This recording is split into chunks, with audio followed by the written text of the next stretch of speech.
The devil is real. May God have mercy on us all.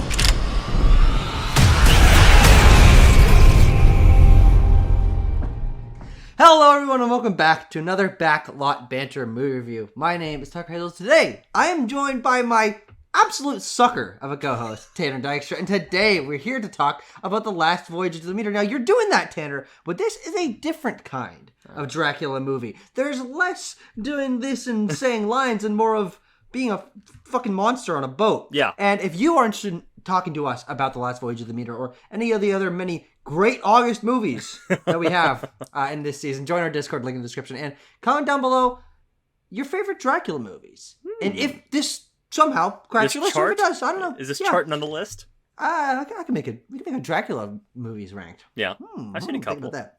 Renfield. Mm-hmm. Dracula. Bram Stoker's Dracula. I don't know. We'll think about it. Uh-huh. Tanner, we have now seen The Last Voyage of Demeter, a movie I would say you were more excited about than anyone I knew. Yeah.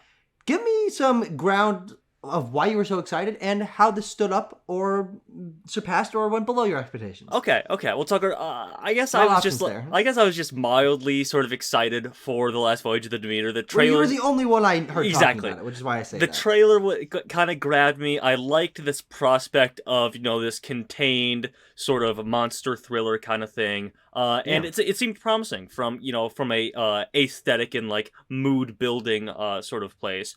And a lot of what I'm going to say may sound negative to some people, but I want to reiterate that it is not. In that, The Last Voyage of the Demeter is a solid movie. It's just good. Like, it's just pretty solid across the board. It's not outstanding in any right, particularly for me, but it's not bad by any stretch of the imagination. I had a adequate time, and it's a solid film.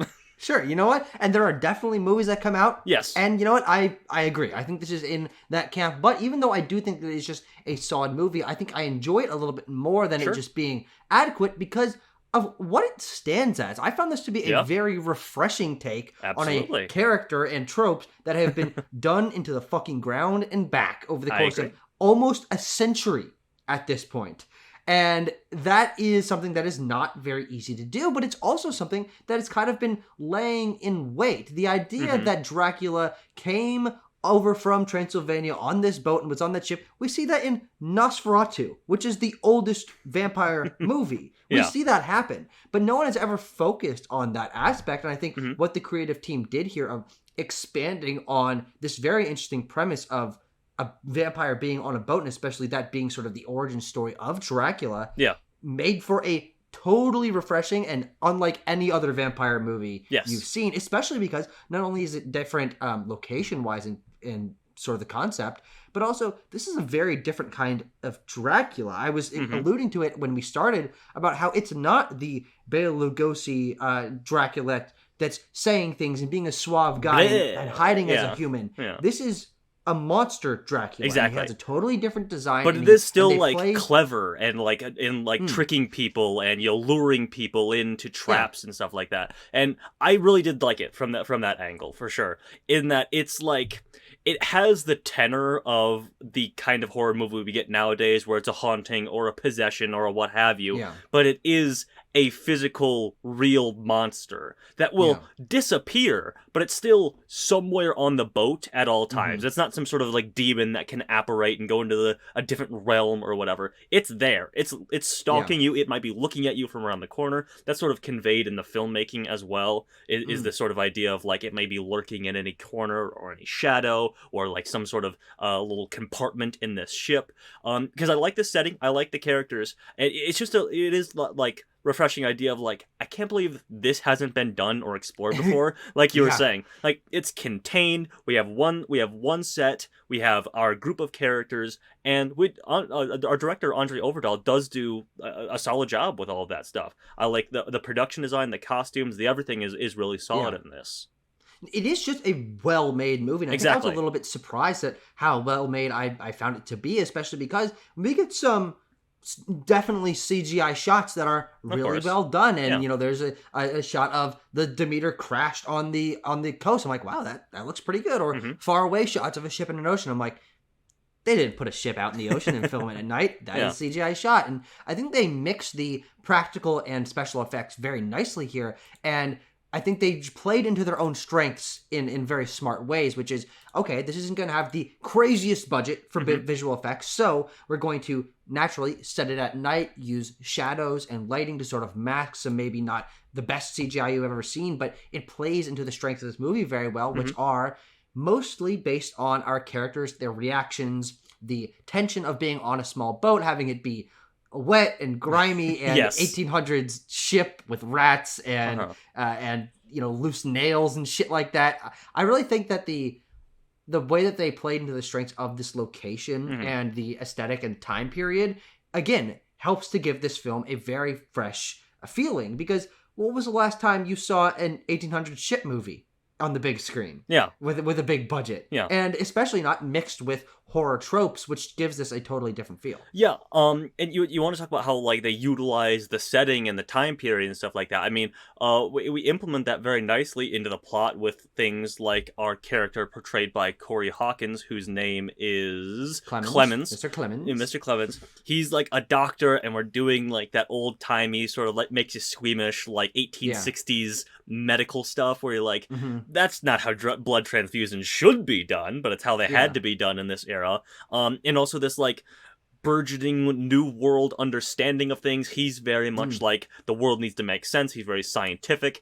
We were our friends and I were in the theater, were having fun calling him a nerd when he's like, I want to know what the world has in store, and I want to explore and have it explained to me. I was like, this big nerd. The other guys wanted to like go to brothels and stuff with their extra money, whatever. But no, it is good from that front. And to circle back to how well made this movie is, and talking about CGI, also have to applaud the number of seemingly practical shots of Dracula. First of all, that design is great, and it is very monstrous, as you were talking about. But there's moments, especially close-up moments, where there's like a hand, like its giant claw hand is on someone's face, where it's like, that's real, that's practical. Yeah. There's also this moment where he wraps someone up in his Dracula wings, because this is not a Dracula that turns into a bat and is just a little fucking bat. Yeah. Like we see in, I don't know, Hotel Transylvania, say. This is a Dracula design that has bat wings built into him, and he can just fly around. And he flies around quite a bit in this. And I really find that they were playing with the practical effect is that he has these wings, and he's wrapping someone up in these wings, and there's like light coming through it, and she's like pushing against the wings, and I'm like, that's really clever and looks really good. I think that when it comes to the actual monster aspect of this movie with Dracula, I think that's where it doesn't hit maybe its strongest, because it's weird to say, but Dracula's underutilized in this movie. It's a constant presence, but you don't see him that much. And maybe this is just me really liking to see a lot of monster in my monster movies, but it's a lot of people talking about Dracula and setting up to defend themselves against Dracula and not believing that there's going to be a Dracula on the Dracula ship. Yeah. And therefore we get a lot less scenes of this Dracula, and it also means that he's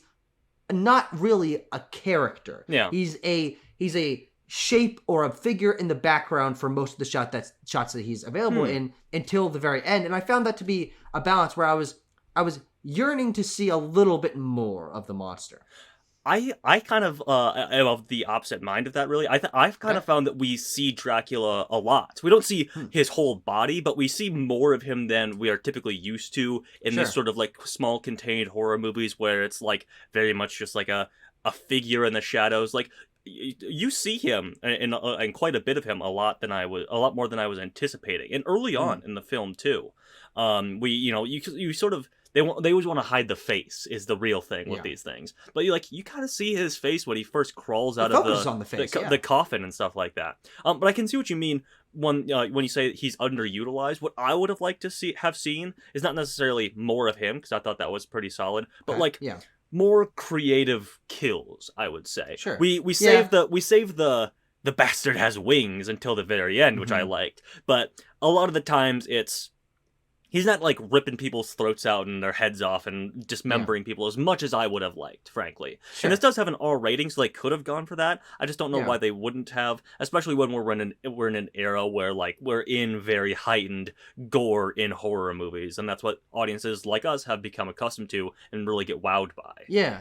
No, I think actually you're right in that it is the violence aspect of this that is, I would say it's by no means tame, but it's not as far as or as creative as maybe we would want it to be, because there's a lot of really good practical effects for someone's throat being ripped out or their skin being burned. I do want to actually commend this film on something else, which is I think it leans into a couple of aspects of vampire/Dracula lore that I think have been underutilized in the past. Now, I haven't seen every Dracula movie, but the idea that he has to sleep in the boxes of dirt in order, like that's the only place that he can, be comfy or whatever.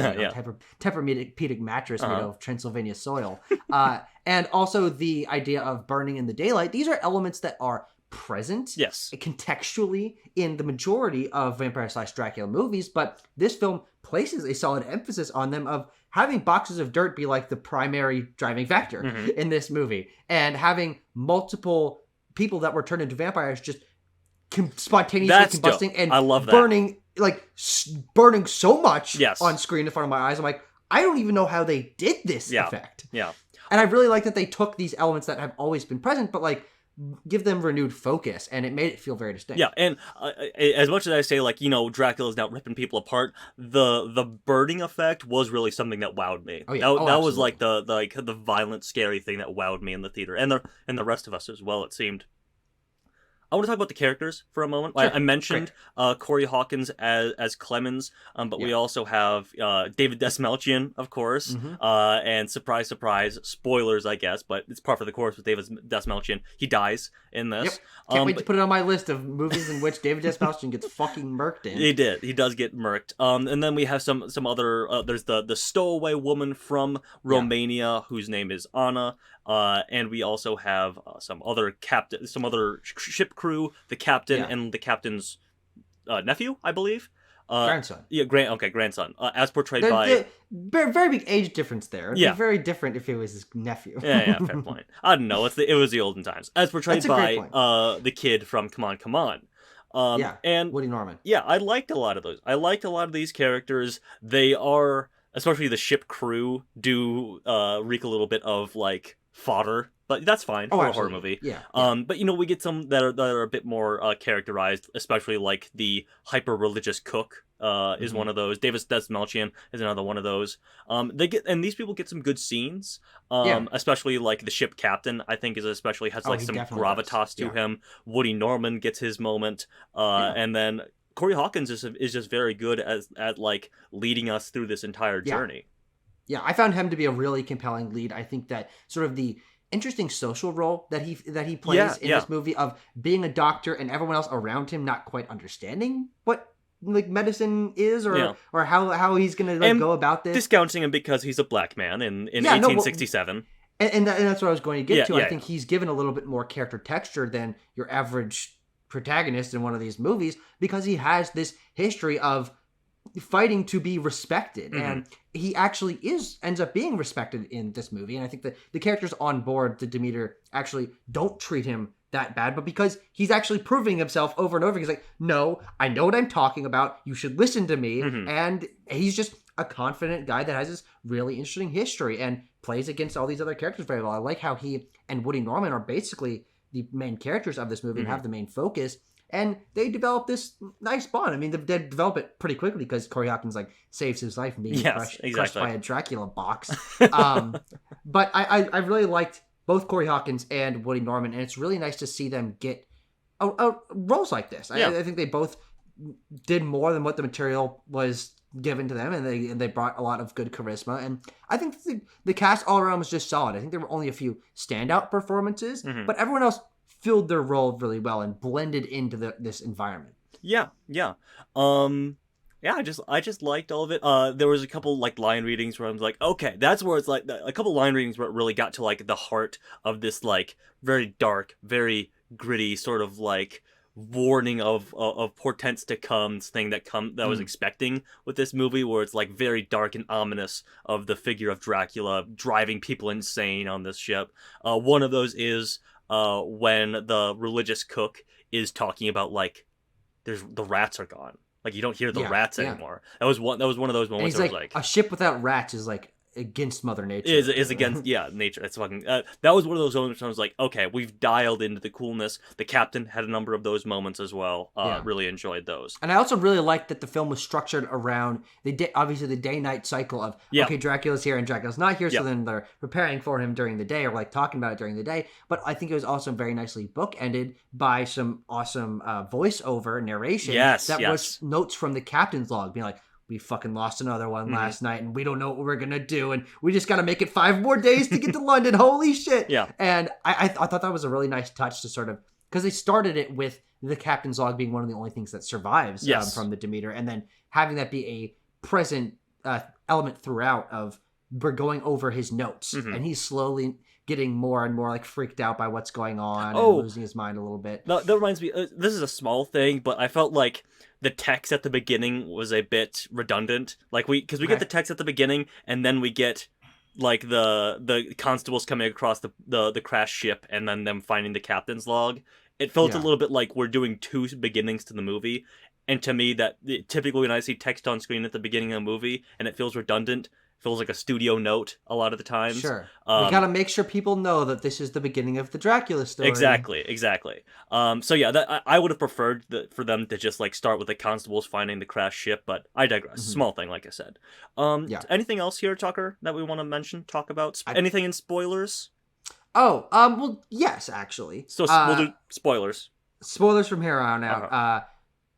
They set up for a sequel. Corey Hawkins survives, yes, and he makes it to London, and he's hanging out in a pub of some kind, and then Dracula is there, but more human and blending in. Yes. They kind of allude to that earlier, or at least Anna does. And it's very interesting that we might see a Dracula story portrayed over the course of multiple movies, which doesn't really happen. If this movie ends up making money and they want to make a sequel, we'll see if it makes money. But I think that's a really interesting premise, and having it start here and being this part of the story being given as much characterization and time spent on it and tension as it was, it'd be really interesting to see if we are able to follow this story to just flesh out the Dracula story even greater. Yeah, I'd be fine with seeing like a Corey Hawkins being like a pseudo Van Helsing chasing down Dracula in London. I'd be totally cool with that. Since we're in spoilers, I also want to mention they killed Woody Norman, which I dug. I was like, did not see that coming. Thought the kid was going to make it out of this. Well, he technically dies twice. He does die twice, and that's another moment where I was like, the captain rips open the bag, and he's like all burned and stuff like that. Or no, he's not burned yet. My bad. But he rips open the bag, and then you see and then he like immediately bursts into flames, and he's like wrestling with the captain. They shove him over. Great and stuff. The captain gets burned on his face and his hands.